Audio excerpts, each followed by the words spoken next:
Creo que estamos de entre 2 semanas a 2 años de un crash, el mayor crash de la historia. Siempre que pregunto a la gente, ¿qué te enseña la escuela sobre el dinero? La mayoría contesta, bueno, no es importante. Recuerdo que tenía 9 años, estaba en cuarto curso y le pregunté a mi profesora de primaria, ¿cuándo aprenderemos sobre dinero? Ella parecía... tenía cosas puestas en el pelo que le daban un ligero aspecto a bruja. Me dijo, el amor al dinero es la raíz de todos los males. Le dije, ¿quién te dijo eso? Deberías haberlo aprendido en la escuela dominical.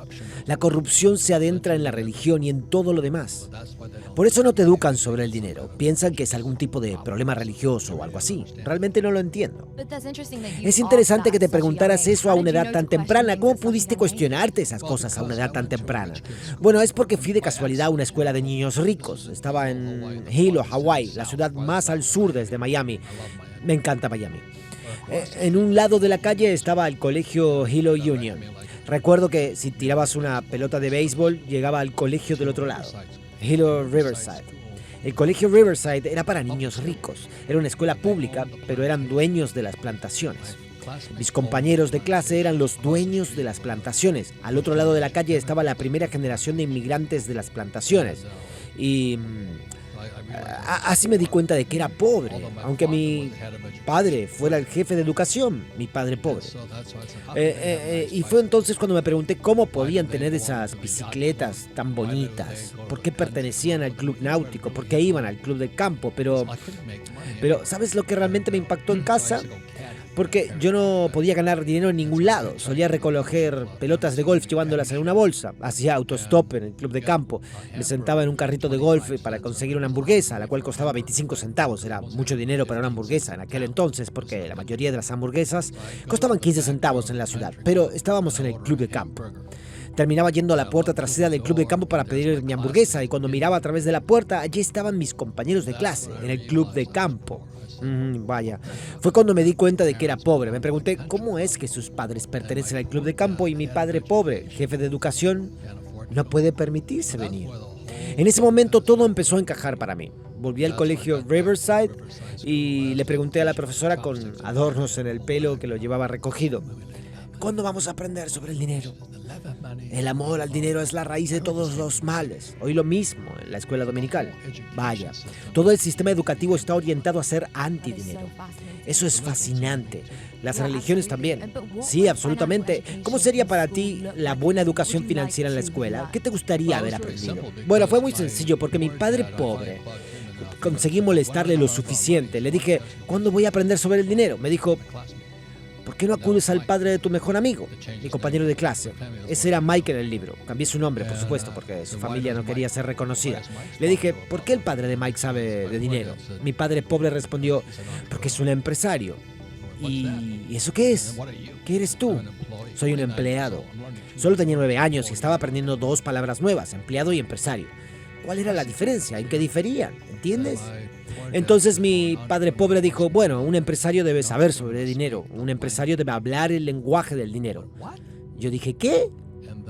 Terminé preguntándole, entonces, ¿qué eres tú? Respondió, soy un maestro de escuela, soy un empleado. ¿Y por qué tú no has tenido que aprender a hablar el lenguaje del dinero?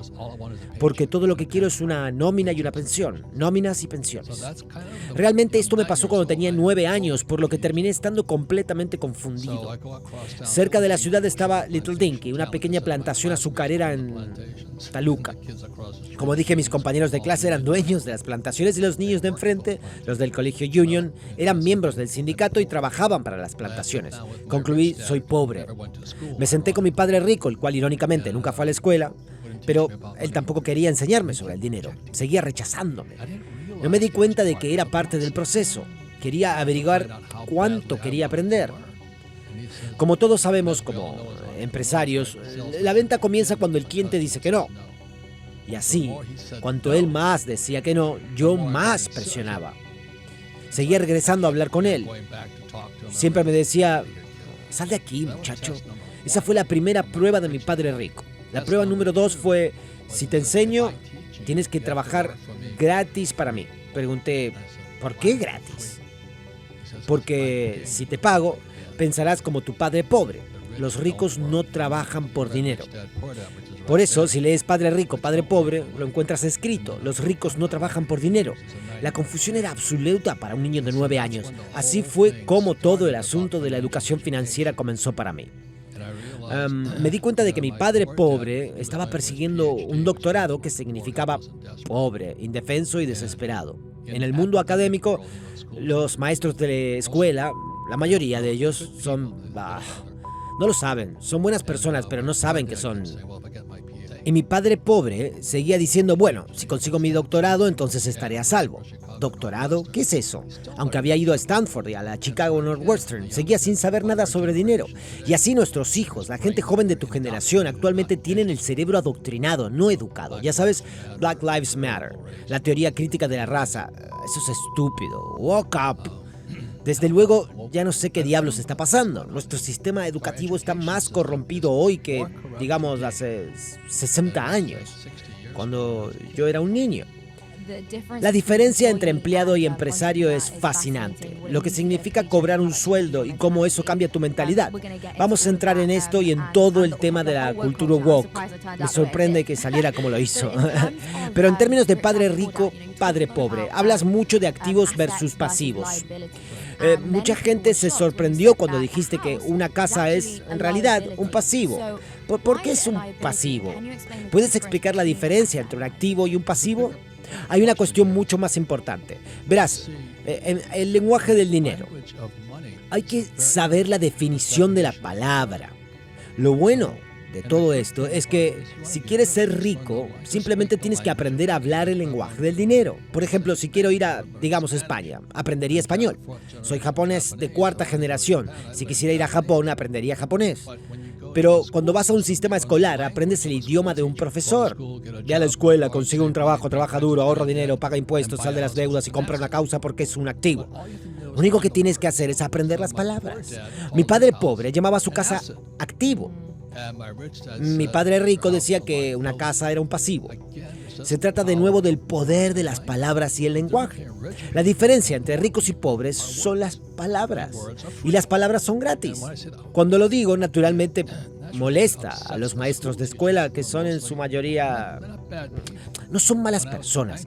En 1965 leí El Manifiesto Comunista de Marx. Mientras lo leía, iba a la Escuela Militar de Nueva York. Leyendo el libro me di cuenta, oh, Dios mío, mi familia es comunista. Creían en los impuestos, creían en abolir la propiedad privada. Actualmente Klaus Schwab dice, no tendrás nada y serás feliz. Todo eso es el manifiesto comunista. ¿Por qué la gente no se da cuenta de eso? Porque esa afirmación, no tendrás nada y serás feliz, para el 2030 es tan malvada. Lo siento dentro del alma. Por lo tanto, ¿por qué tú y yo podemos sentir lo malvado que es, pero mucha gente no es consciente de lo comunista y tóxico que es? Bueno, porque actualmente están usando la educación posmodernista, no hablan de cosas específicas, hablan de generalidades como, si digo que todos deberíamos ser iguales, no estarías en desacuerdo conmigo. Estaría de acuerdo, ¿cierto? Todos deberíamos ser iguales, pero no es la realidad, exacto. Entonces, el comunista posmodernista, el marxista en nuestro sistema académico, habla de tópicos como la igualdad, esto o aquello, y es lo menos específico posible. Sin embargo, como capitalista, debo hablar de hechos, cifras y de historia. Pero ellos quieren cambiar la historia. Todo esto es el proyecto 1619. El hecho es que en Estados Unidos tenemos que pagar impuestos. Bueno, Marx dijo que el impuesto progresivo sobre la renta es esencial para la propagación del comunismo. Y así mi padre pobre creía en el pago de impuestos. Mi padre rico no. De nuevo tenemos una palabra. Impuestos. Cuando nos fijamos en lo que Biden está haciendo ahora, acaba de armar a 87,000 agentes de Hacienda. La razón es porque van a ir por ti, a por la pequeña empresa. Van tras el pequeño empresario. A mí no me pueden tocar porque no soy tan estúpido como para pagar impuestos y puedo hacerlo legalmente. Por eso me burlo de mis amigos, Peter Schiff y Mark Moss. Se han ido a vivir a Puerto Rico. Les dije, si fueras un tipo de bienes raíces, no vivirías en Puerto Rico. Podrías vivir donde quisieras y no pagar impuestos. Pero repito, fue Marx quien dijo que un impuesto progresivo sobre la renta es esencial para la propagación del comunismo. Los hechos son que en 1773 América fue fundada como una nación libre de impuestos. Se alzó en contra de tu tierra natal, Inglaterra. Sí, fue en la fiesta del té de Boston, algo así como, jódete, no pagaremos impuestos. Por eso los hechos reales son que América fue fundada como una nación libre de impuestos. Luego, en 1776, tuvimos la batalla de Lexington y Concord, es decir, la guerra revolucionaria. Solo observa los hechos, observa la historia. Pero no, estos tipos académicos quieren desdibujar la historia. Quieren usar estas ambigüedades como eso de todos somos iguales. Enséñame maldito dinero. Y además no quiero pagar impuestos por ello. No podría decirlo si no fuera legal. Hablemos de no guardes tu dinero en una cuenta bancaria. Empecemos por ahí. ¿Por qué la gente no debería ahorrar su dinero en una cuenta bancaria? Tendrían que estar locos. Verás, han imprimido más dinero en los últimos que 5 años, que nunca antes en la historia. América es ahora la mayor nación deudora de la historia. ¿Por qué no enseñan eso en la escuela? Nuestra deuda respecto al PBI hace unos años era del 90%, respecto a nuestro PBI de producción. Hoy está alrededor del 125%. Cuanto más imprimen dinero, más nos endeudamos. Actualmente lo que están haciendo es imprimir dinero para repartirlo en forma de cheques de estímulo. Todo esto conlleva la pérdida de nuestra riqueza, además de ser un comunismo marxista total. Si aceptaste un cheque de estímulo, eres un comunista. Así es como yo lo veo. Eso es dinero del gobierno. Yo no toco nada del gobierno. Sí que cogí mi cheque de estímulo. No lo hice, solo estaba bromeando. Bueno, sigamos. Han aumentado la deuda y ahora no podemos pagarla. Luego van a subir las tasas de interés, lo que llevará a una recesión. Tienes que estar bromeando. Este tipo Biden va a aplastar todo este país. Europa tiene problemas aún más graves que los nuestros. Alemania tiene serios problemas. Inglaterra tiene problemas. Japón tiene unos problemas terribles. China tiene problemas como nunca antes. Su sector inmobiliario se está estrellando. Para resumir, todo esto comienza con los académicos. ¿Por qué no nos enseñan sobre el dinero? Entonces la deuda está subiendo. Ya no podemos pagarla. Van a subir los tipos de interés y los tipos impositivos bajarán. Porque la economía se ralentizará mucho. Nuestros impuestos bajarán. Eso significa que la deuda se va a acelerar. A eso se le llama espiral de deuda. Creo que estamos de entre 2 semanas a 2 años de un crash. El mayor crash de la historia. Y quiero demostrar que sé de lo que estoy hablando. Está en este libro de aquí, La profecía del padre rico. Porque mucha gente hace predicciones, pero yo puedo demostrar que acerté. Este libro fue escrito en 2013. Fue después de la caída del 2008 y dice, ¿por qué la mayor caída del mercado de valores en la historia todavía está por llegar y cómo puedes prepararte y beneficiarte de ello? Pero voy a cambiar el título porque el mayor crash bursátil de la historia ya ha llegado. Y creo que es demasiado tarde para la mayoría de la gente. Van a ser aniquilados. Sé que está en el libro, pero ¿qué puede hacer la gente para prepararse? Solo una visión general. Bueno, tienes que entender que cuando los mercados se desploman, es como si Neiman Marcus estuviera de rebajas. Si Neiman estuviera de rebajas, ¿estarías llorando? Supongo que no. No, estarías de compras. Me estimula sexualmente pensar que en el crash que viene, porque en 2008, cuando se estrelló, ¡santo cielo! Sí, me subí al camión y pedí prestados $300 millones. Sin embargo, este tipo, Dave Ramsey, es amigo mío. Dice que vivas libre de deudas. Para el 95% de la población, vivir libre de deudas es una buena idea, porque no saben nada sobre el dinero. Pero si tienes una educación financiera, como mi padre rico me enseñó, desglosada en padre rico, padre pobre, la deuda es dinero. Uso la deuda para comprar bienes raíces a excelentes precios. Por lo que si hoy conduzco un Ferrari, siempre conduzco coches bonitos como Rolls Royce y demás, pero un Ferrari es un pasivo. Aún así, una persona pobre lo llamaría activo. Para mí es un pasivo porque supone un seguro, gasolina, todos los impuestos y todas esas cosas. Por esto, antes de comprar mi Ferrari, podría comprar, digamos, un mini almacenamiento. Y el mini almacén lo compraría con deuda. El flujo de caja del mini almacén pagaría mi Ferrari. Así es como me hago más rico comprando coches bonitos. Por supuesto, Dave Ramsey diría, vive debajo de tus posibilidades. Bueno, eso es bueno para la mayoría de los perdedores, pero si quieres ganar, usa deuda. Conduce coches bonitos. Ve a Neiman cuando esté de rebajas. Creo que es una idea maravillosa. Prefiero ser rico que un pobre, sospechoso. No quiero decir que sean escoria, pero ¿por qué querrías vivir siendo pobre? No tiene sentido para mí. Esta es la tierra de América, la libre. Estoy en Miami.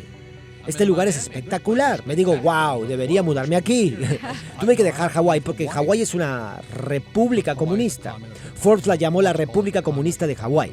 Y tengo una hermosa casa justo ahí en Diamond Head y demás. Sencillamente no soporto la energía de allí. Todos son comunistas, todos son sindicalistas y demás.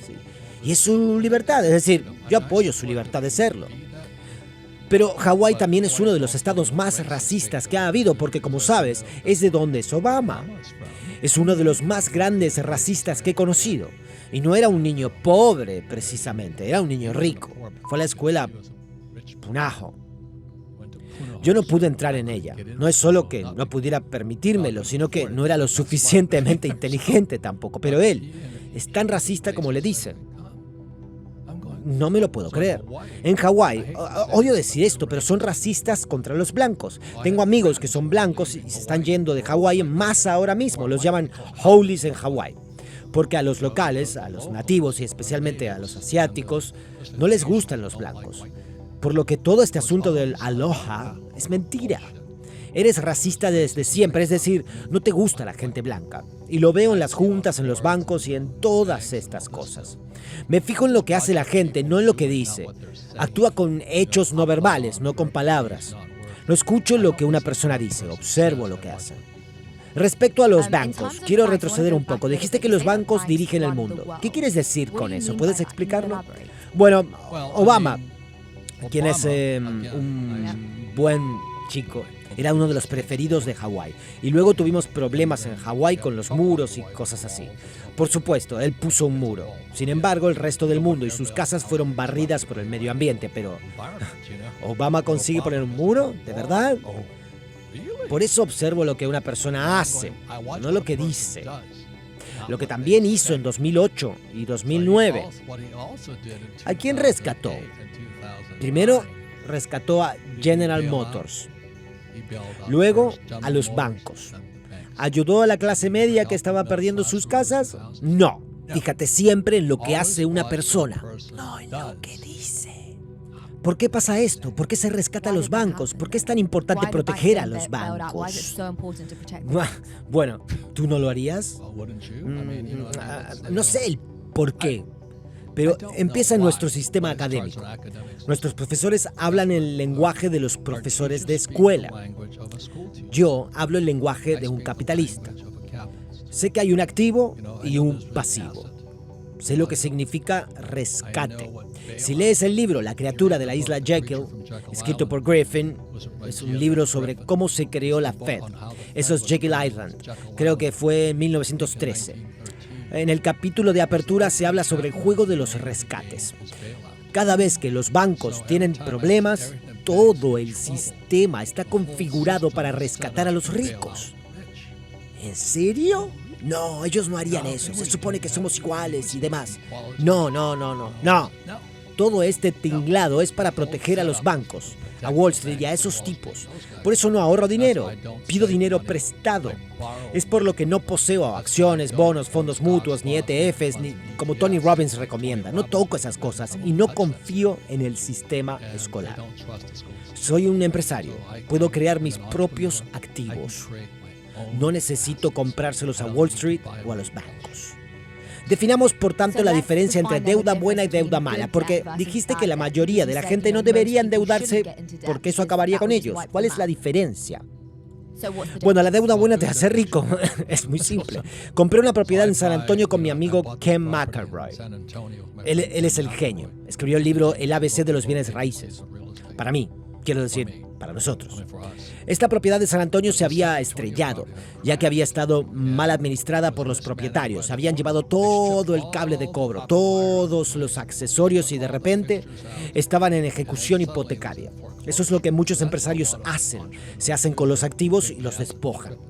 Entonces entré en este lugar en San Antonio, creo que fueron unos 18 o 20 millones de dólares. Había un inodoro sentado frente a la chimenea. No había alambre de cobro en las paredes. Habían quitado toda la moqueta. Miré a nuestro constructor y me dijo, es un buen negocio. Era la mayor ruina que había visto. Creo que vamos a mantenerlo simple. Lo compramos por 20 millones de dólares con deuda, porque el banco quería deshacerse de la propiedad porque era un pasivo para el banco ya que nadie lo estaba pagando. Como tampoco se estaban pagando los impuestos. Nos hicimos con ello por 20, lo arreglamos y aquí tenemos de nuevo el lenguaje del dinero. Aumentamos el NOI, los ingresos netos de explotación. En el momento que lo rehabilitamos con solo dinero prestado, conseguimos el alquiler y los ingresos netos de explotación aumentaron. Esto hizo que pasase de 20 a 40 millones. La mayoría de la gente lo hubiera vendido de nuevo. Oh, tengo 40 millones.